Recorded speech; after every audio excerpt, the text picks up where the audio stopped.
He fell asleep at my house. And then he asked me if I was AI and then went to sleep. He fell asleep at my house on my little, not my futon, but No, my little ottoman. Yeah, he but we fell asleep. stacked stuff on top of him. He came to the party for like 10 minutes just to sleep on an ottoman. Can't say he didn't have a good time though. I know that dude got good sleep. He was out like a light. He doesn't sleep at night, he just sleeps at work in inconvenient places. You ready? Yep, there you go. Pretty good. The camera is rolling. All right. What's the next podcast? Another episode, special episode once again. We got a guest here. Introduce yourself for the people. What's going on? Ramiro Cruz. How you doing? I'm just an average guy, one of the homies and whatnot, one of the homies of Lauren and shit. And yeah, I'm just here to kick it, kind of cool and whatnot. Dope. So what do you do? Like, what's your I guess your occupation? Ooh. Right now, currently, I'm an Amazon sorting center worker. I'm one of Jeff Bezos' little work harder. Yeah, okay. Like, hell yes. What's it like working for Jeff Bezos? honestly, it's mixed or whatnot. It's honestly not too bad or what He have could you. pay more. Obviously, he could pay more. I can say that about anywhere. He's got the funds for it. He's absolutely got the funds for it, but Yeah, I can he say that pays about for it. anywhere. Does he need to be in space right now? Maybe not. Do I need maybe a little bit of a pay raise? Of course. But is it all bad? No, definitely not. For the most part, they pay me okay. They scheduled double shifts and you were out at midnight most nights Oh yeah. in But- Ashland. Oh yeah. To be fair though, we just got off of Prime Week and stuff, and for those who don't know what Prime Week is essentially just a point in time where they're running deals on the app and stuff, like free shipping on certain items and like Okay, low I'm prices. sorry. You're completely fine. I'm absolutely certain I probably shipped your package. So yeah, it was just this week or whatnot. To be fair, it was gonna be a heavy volume regardless, but yeah, for the most part, that ain't too bad. Christmas time is definitely when it's gonna start. It's gonna start catching I up worked on me. at Black FedEx, Friday. man. I know about how that is. FedEx is Friday. crazy. Like Oh, all yeah. them packages, bro. Like, man, it's crazy. So, do you like working your job, or is it something that you just makes you money? I can honestly say like a little bit of both. It's for the most part, it makes some money, you know, it pays the bills and whatnot, all the necessities. But for the most part, could definitely get that raise. But I could definitely say like, you know, it is very labor-indusive work or what have you, but that's kind of where I shine at or what have you. I've always done like heavy labor factory work or whatnot. Anything different was like, you know, a restaurant maybe here and there, but like I'm very used to being on my feet, you know, working with my hands and stuff, and like Right. Amazon does that, you know, they'll definitely let me do that as much as they'll let me or have you. They'll keep me there for as long as they need, just doing manual labor as long as I want to. Yeah. So, like, what do you think? What is your ultimate purpose in life? Like, if you could do anything and make money for a living, what would you be doing? Ooh, that's a toughie. It's a toss-up between like probably two different things. And I'm kind of like split between the two. If we'll start one might lead to the other. I kind of want to, you know, lean into the whole YouTube thing or what have you here soon. I don't have anything in the sense of like any type of setup or whatnot. I need to get me a computer and everything like that. But I like the idea of not only the whole podcast vibe and whatnot. I kind of like this whole, you know, scenery and the vibe, but like also a little bit of like the streaming things and whatnot. I'd like to start streaming here and there. Yeah. Me and the homies definitely have kicked it in and whatnot, just playing a game here and there and just laughed our ass off just hearing each other go back and forth, having a good time. That would be dope. And just had a conversation of like, man, why don't we just like record this and put it somewhere? Even just for like shits and giggles. It might be, you know, a good time. Even just like as a side thing, like a hobby.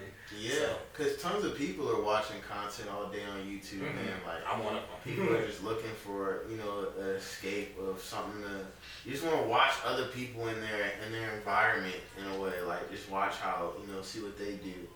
And people, they start gravitating toward you, so you create a personality for yourself. And like people start to gravitate towards like, yo, I want to know what Romero's talking about every week. You know what I'm saying? Like, and they're gonna, you can do really anything with that because they're gonna get your personality, whatever you're doing. If you're playing Call of Duty, they're gonna get your personality and play Call of Duty. Hey, and I'm definitely the person too, where like if I did that whole thing, like if I, like a streaming thing or whatnot, I'm definitely the person to go on like side tangents, just like talk for a while. Just talk for a bit about anything. It doesn't matter what it is, if it's on topic with or anything important or whatnot. It could be literally whatever. But like, I can sit there and talk about like conspiracies, like, you know, things going on in the world, or just like try to make myself laugh or whatnot. I can do like all of that, and to the point where like I've had people say that like your personality alone can be something that people will just like to sit down and just watch. Yeah. So that actually brings me. You said something about conspiracy theories. What is your favorite one? Ooh, favorite conspiracy theory? That's a toughie. There's a lot of good ones. Currently, there's one I'm kind of fixated on because it was brought to my attention sooner, like more recently. And there's this whole thing called like the back rooms or what have you. I don't know if that's something that y'all heard of or whatnot. But essentially what it is what people call like a liminal space area. That's what it looks like or what have you. Is like those pictures that you see of like office spaces where it's like the tinted yellow wallpaper and like the humming of the UV lights up top, and it's like there's no furniture or anything like that. But you've seen office spaces before that kind of look like that, but just it's empty, it's vacant or whatnot. Those are pretty much what people call like the back rooms, where like they're that in between space between like either like your dream state and like real life, or what I'm like to believe right now are like different dimensions or what have you. So part of that is when you dream and what have you. I think that when you peer into the eyes, and it seems very much like you jump into a life that's very much you. It feels very real, like you lived it before, very natural and organic. But you've never done any of this before. You've never been in this environment before, or what have you. And it just feels like weird, like it's a different like world, but it's you. That's like that you peering into a different dimension. The whole back rooms is that in between, like almost like the hallway in between like those different sides. But people can get lost in there. The same way that you can, jump into, a dream, that different dimension or what have you, you can accidentally, be stuck in that whole backrooms area where you're pretty much stuck in this kind of purgatory of like, you're stuck between dimensions. Your body is one place, but like your mind is somewhere else, and it's just like gone almost, that state of purgatory of like this liminal space of like opening doors to trying to figure out what leads to what, and just like trying to figure out where the next home or getting back home is or whatever. Is there ever any like beings there? Oh yeah, 100%. In the same fashion of like I had conversations with like people where I've like seen like posts or whatnot, like blogs or like threads or what have you, of like people in dreams, like they tell you like when you're like in a very deep dream or what have you, I forget what it's called, but like lucid dreaming. Lucid dreaming. Yeah. When you lucid dream and then you start to ask questions to people around you or whatnot in the dream, and they start kind of acting weird, almost like this, like they're looking at you like this person should have known that they're dreaming right now.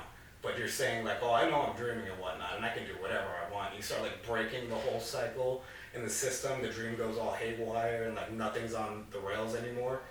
Those people or have you, at least for me or whatnot, when I get any type of dream close to that, they don't like that. They'll start, trying to bring you back to the dream or try to get you to stop or what have you, just trying to control you back down or whatnot.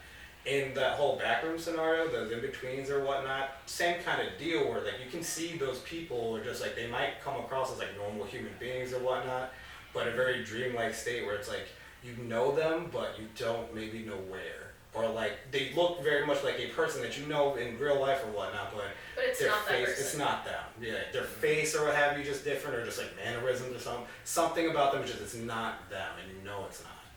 And that same deal, they know that you're breaking the mold of like, you're stuck here. You're not dreaming right now. You landed here, you can't get out, but you're not supposed to know about this area. You're not supposed to be, like in that dream state of like taking control. Which brings me kind of to the question, does your soul leave your body when you're dreaming?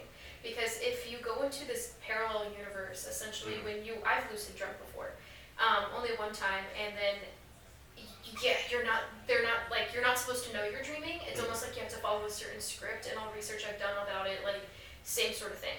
So, and I got chased down when they found out I was dreaming, or like that I knew I was dreaming. So like, we're not supposed to know, we're supposed to be following the script subconsciously. So like, why is that? Why is there all commonalities in that? And I didn't know about that rule, right? So like, it's not like my brain made that up, like that I'm not supposed to know that I'm dreaming. So like, I think you're actually talking to entities. I think you're actually talking to these beings, and I feel like you go into a parallel universe when you are dreaming. Oh yeah. What do you think about that? Oh, that it definitely like makes a lot of sense. It definitely clicks and whatnot, and like in both sides, in the sense of like when people, the things that I've seen or whatnot, because like I can say like I haven't can confidently say I've lucid dreamt or whatnot, but I've definitely had like some deep sleep or what have you, where like for a split second I started questioning my surroundings, kind of understanding what was going on, and like that kind of second where it started happening is usually when I started like waking up or what have you. But like I would wake up in the middle of the night like like something almost woke me up, but like I wasn't trying to wake up or what have you. I was kind of trying to almost gain control. You got kicked out of your dream exactly, because they knew that you were starting to wake up. Exactly, yeah. And if anything, a lot of those dreams or what have you were like, I kind of feel like I'm almost like being lucid with, or like, understanding and soaking a lot more in. The times where I've been taken out of dreams, right beforehand, I see myself surrounded by people. And kind of that same type of deal. The only closest one that I can think of, like dream, like semi-recently, was when I got pulled out of it, when I was really feeling it or whatnot, really feeling like I could start, taking in what my surroundings or have become familiar with everything. At some point I just hit the ground and I was just like almost out cold like a light, like I got knocked out. But I just saw like my eyes still looking up, just like before it faded out, like I was falling asleep in the dream itself.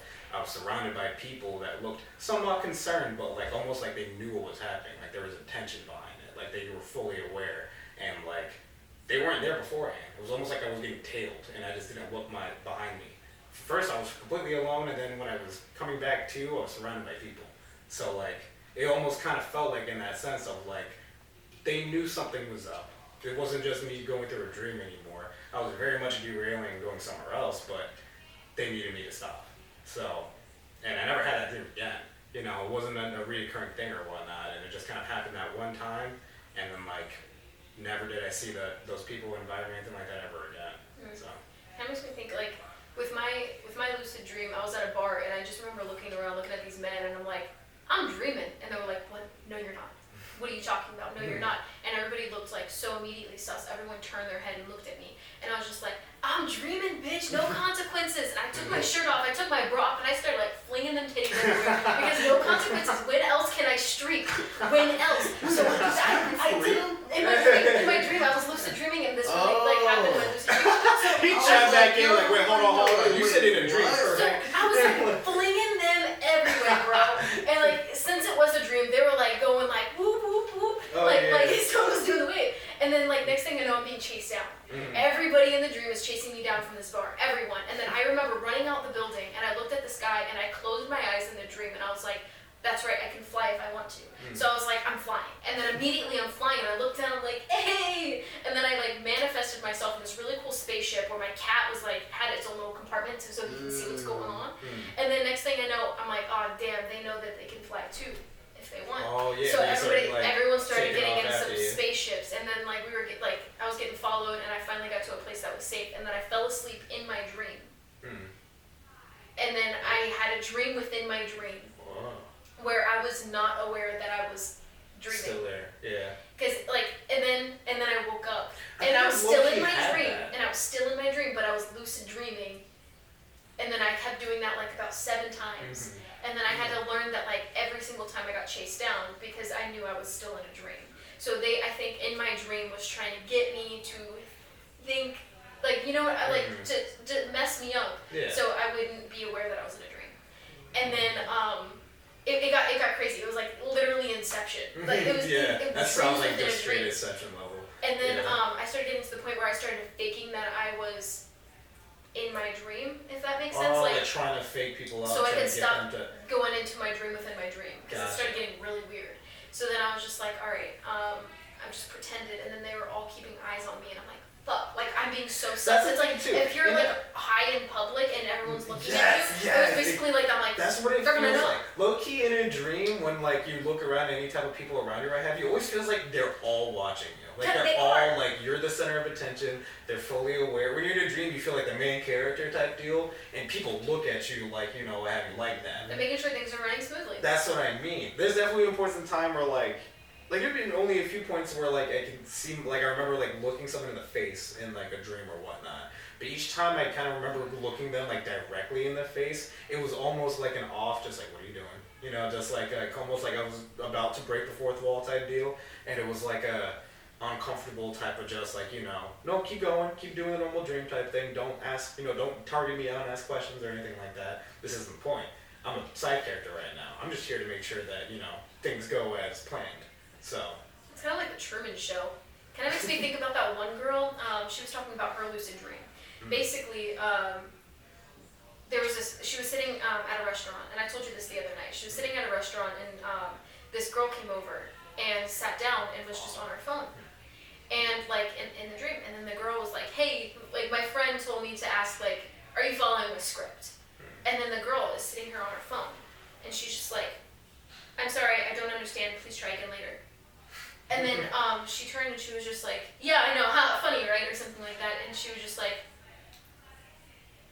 "It doesn't compute. Please try again later." But this time she smiled. Like the first time she was straight faced, and then the second time she like gave a little smirk and like looked over and then continued what she was doing. And then she was just like, "Okay, hold on." I started asking questions, like why are you pretending? Why do you have to follow the script? And like what's going on? What are dreams actually? Like where am I? And then she was just like, "You and I are a lot." No, she grabbed her phone, because then the girl in the dream was like, "You know what, I'll just pull my phone out then." Right. And she was like scrolling through her phone, and then the dream girl yanked the phone out of her hand. And then the girl was like, in the dream, she was like, "What are you doing?" And she was just like, "Well, you're so curious about my world. I want to see what you do in yours." Low key, like, you ever try to look at your phone in a dream or what have you? I've never had my phone in a dream. I never had my phone, my wallet, my nothing. But this girl did, and then she like looked at her hand and she was like, "I am dreaming," because this is a girl who actively like checks herself to see if she can stay in a lucid dream. So she was like, "All right, let me look at my hand. Yeah, I'm in a dream." So then that's when she started asking more questions. She was like, and then the girl in the dream was just like, "You and I are a lot alike, because like you have questions about the dream world and I have questions about what it's like to be someone who has dreams." And then she just like left it. She got up, grabbed all her things, and left a card, and then like left. So then the girl that was dreaming, she grabbed the card, and it was just like, "It was a pleasure meeting you," or something. Before she left though, she was like, "It was nice meeting you now, but I'll see you again when you're 30. And then left. But then a lot of people who have lucid dreams, like sometimes they'll go and off script and talk to someone else, and they're like, "I'm not supposed to meet you yet. What are you doing?" Right. Yeah. So like, what does that mean? The so side characters, like what I was saying earlier, like when you kind of look at someone or have you single someone out who isn't supposed to be in that main sequence, and they're kind of just like, "You're not supposed to be doing this. Like don't ask me anything, because I'm not part of like the dream that we had." Sounds like this whole thing that's planned out for your whole life. You're not supposed to meet certain dream characters. Or what is it when you get deja vu? Yeah. Or what is it when you like feel like you've met someone before? Because what if you end up breaking that mold or whatnot? Because like there's been plenty of times I've had deja vu that derived from like I had a dream or whatnot, and I've seen either the surrounding met a person or what have you that was very similar to like, you know, when I met them, you know, had that deja vu in real life.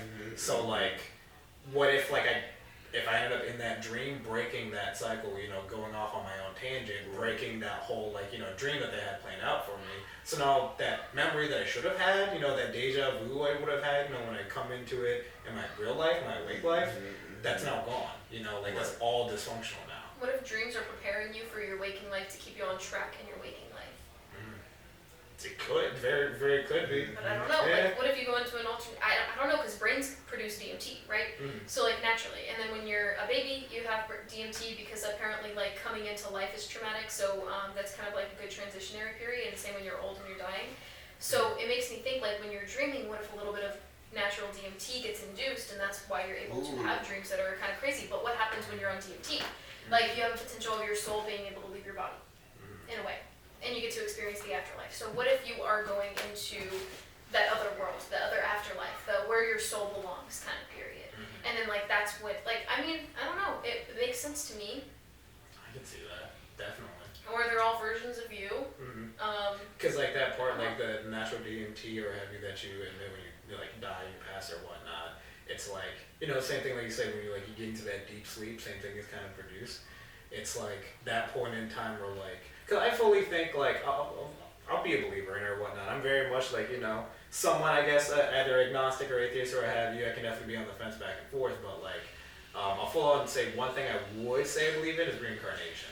And part of that, with also tying in the whole like my whole conspiracy thing whatnot with like the multiple dimensions and whatnot, the backrooms thing, that hallway back and forth, is that once we pass on through that natural DMT, the same as when we go to sleep, it's that transition, that chemical that'll then send us to whatever like our next life phase, that next dimension or what have you, that next start of like what will become our reincarnation where we start life again. Right. So like for me, that's almost like my whole perspective of just like when we get reincarnated or whatnot. It's very much similar to like when you in a dream you almost peer into the eyes of like a different life that you had. I think a different life that you know like are currently having in this same point in time, but like because you're here in this dimension, you obviously can only see it for so long and you can't control it too much, and then once you leave it goes back to doing what it's doing. So it's like once you pass on, you start off a new, story or whatever, So I definitely think like for me, one of the few things I'll definitely like, almost down a hill for or have you is the whole reincarnation thing, 100%. Yeah, I think I believe in reincarnation too. I think it's definitely, I think that's why we feel like we've met people before and shit. I believe in reincarnation. 100%. Oh yeah. And that same thing with like feeling like you've met people before. It's like if you've seen someone in like a dream or what have you and whatnot, and like you've never seen them before, you don't think you've seen them like. Sometimes you feel like you've met someone before too. Like you'll immediately hit it off, and you're like, like I know you. Yeah, exactly. And it's like almost like that. We've seen each other in a different life type feel. It's like you probably have. I'm like if you've seen into your dream or whatnot, you might have had like a similar like friend or what have you that's very similar to a real life friend, just like maybe looks different or whatnot, or they look the exact same. You don't know. Like, do you guys believe in like soulmates or twin flames? Yeah, I can believe in. I can. What's a twin flame again?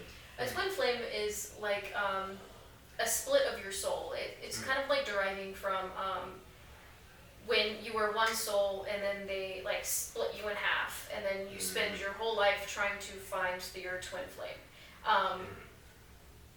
That's kind of the theory, or your soulmate is just kind of like, I believe you can have multiple soulmates, and it can be either your mom could be your soulmate, and it doesn't always have to be romantic, or like your best friend can be a soulmate, or then even a partner. So I feel like there's multiple soulmates, and I feel like it's just kind of weird and egotistical to think that you have one soulmate and you could just so end up with your soulmate. I feel like you have so many.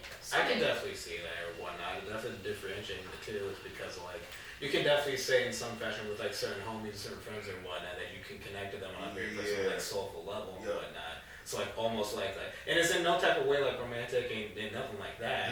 Like with like your like like my best friend or what have you. Like I have a homie like Kenny or my homie Wraith or whatnot. Like we've been close for a bit and whatnot, and like I'll do almost anything for them type shit. Right. So like the whole like we soulmates type deal, like romantic, fuck no, of course not. But like still, it's like that type of thing of just like I know you understand me on a personal level, like me, like you know how I am like on the inside, like my soul type shit, and vice versa. Like we understand each other and like we respect and what have you, like always be there for each other type thing. You can always have that with like multiple type of people. Same thing as like a parent, like a mother or whatnot. But at what point is it just love, or is it like soulmate? Like I feel like there's a difference. Like with trying to explain. I've had like Julian. I love Julian like so much. That's a friend. But then I'm thinking with Casey, like it was almost like immediate. I was like, holy shit, like best friend off the bat. Like he's my friend soulmate. Like there's a huge weird difference where it's almost like I can keep track of time with Julian, but talking to Casey, like time like is no construct. It's like almost like a different plane. Like we're operating on a different plane. And like I experienced that with you too, but it's not with everybody. It's with like certain people that I feel initiate like I can't even remember a time that we weren't friends. I was about to say I totally get that. Like that point where like certain friendships you become friends, and other ones it's almost like you pick up on a conversation that you left off on, even though you are technically just meeting each other. It feels like the friendship was destiny. Exactly, like it was just continuously there. It's always been there. I know exactly what you mean. Yeah, I can definitely like. Defining it as like that and whatnot instead of just like the stereotypical like what people like assume to be, I can definitely like see that or whatnot. I can definitely like have a belief in that or whatnot. Similar with like that differentiating or whatnot being a different thing from like the whole twin flame or what have you, it being that like the two halves to a whole type thing or whatnot. That makes a whole different type of concept of like beyond the whole like yes soulmate, you know me as a person, you connect with me via like soul to soul, but like you were a part of me that like I've been like trying to connect to this whole time, like that part of me that I didn't know, that part of me that I needed to learn rather than someone else or what have you. It's like or whatnot, just like just like that piece that you were kind of missing and like connecting back with, I can kind of back that in some fashion too, because of differentiating the two. Like almost like I feel like soulmates might just mean like friends in a past life or a relationship in a past life or somebody you have like a karmic relationship with. Exactly. But that might be in its own thing, like a karmic relationship. But you know what I mean? Like somebody you share time with in another dimension. Someone that like again with the multiple dimension thing, I feel like the soul definitely passes beyond like that or whatnot. We carry who we are like as a whole, to our core, no matter what. So like that same thing, where like those friendships spark up where it feels like they already knew that about you. So like that was always the consensus. How are we doing on time? 3. Alright. Man, what a conversation though. Like we got into a lot of things. We're talking about dreams. We talked Back about rooms. lucid dreams. The only time I've heard about lucid dreams is from that song with what's his name? Juice WRLD. Juice WRLD, yeah. I know exactly what you're talking about, but I feel like that song, like I can't remember the lyrics of it exactly, but like technically, was he talking about lucid dreams? It's like, I think so. I can. But his was from off of them damn drugs and That's shit. what I mean. And he said where he couldn't feel a thing, and I'm like, is that lucid dreaming? Then I feel like that's forced loose. That's like being forced into a dream. true. I feel like that's more like a sleep paralysis. Sleep paralysis. That's what I'm thinking of. I'm about to say. You ever had sleep paralysis before? That's a whole different. I've had sleep paralysis a lot. It sucks. I've only ever had it like a few times or whatnot, but definitely not like enough to like recount multiple times. The only few times I've had it before is very quick, but it is very scary. I believe in demonic presences, and I believe like I was being targeted for a bit, and like I had this weird feeling. I had a mirror facing my bed, and it was my vanity mirrors, and they could open or close. And I had like one piece of jewelry inside like this little bag, and it was like it was just like basically a bag with a little crystal in it. And like I was just laying in bed, and I was getting really bad sleep paralysis, and I finally like muttered the word "No, leave me alone," and then it finally left. And then like I look over at my mirror, and something was telling me to close the mirrors. So then I closed the mirrors, and then I laid back in bed, and then like nothing else on my vanity was moving except for this bag. It was swaying back and forth, and I was like, okay. So I get up, and I had the urge that I had to take it out, and I look at it. It was like this little black rock, and then I had a feeling like put this under your pillow. So I was like, okay. So then I put it under my pillow, and then I slept fine for the rest of the night. And then I never had sleep paralysis again, and it was because mirrors were facing my bed. And then I never put a mirror facing my bed ever again. And since I've heard that then, before. never had sleep paralysis again. I've heard that being a thing. Like people will just like don't fall asleep with a mirror facing your. It could be different for everyone, but just for me personally, I think mirrors facing my bed, like it's in a weird way, it's like a portal. Mirrors are a portal, and then like you're basically saying, "Hey, pick me." So like, let's say there's school shooters going on. What do they usually have you do? Turn the lights off, close your blinds, lock the door, and then hide. And so like, if somebody's coming in, you're not a target. Because like, if you're walking by and you see a window open and there's like a whole class hanging out, laughing, having a good time, you'd be like, "All right, I'm coming in." So it's kind of like having a mirror facing your bed. It's just kind of like, "Hey, come in." Fair. For sure, man. So this was another great episode. We gotta have you come back to the Homies podcast. So we got to have a longer time to just like really dive into some theories and whatnot. Oh yeah, but I say I can talk for hours just on like conspiracies alone, not just backrooms. I can talk about sleep forever. I can definitely talk about sleep forever. I might do that later today, like before nighttime. I want to practice lucid dreaming. How do you do that? So you have to constantly check throughout the day, like check something. Like if you wear multiple rings every single day, then like every day check the ring.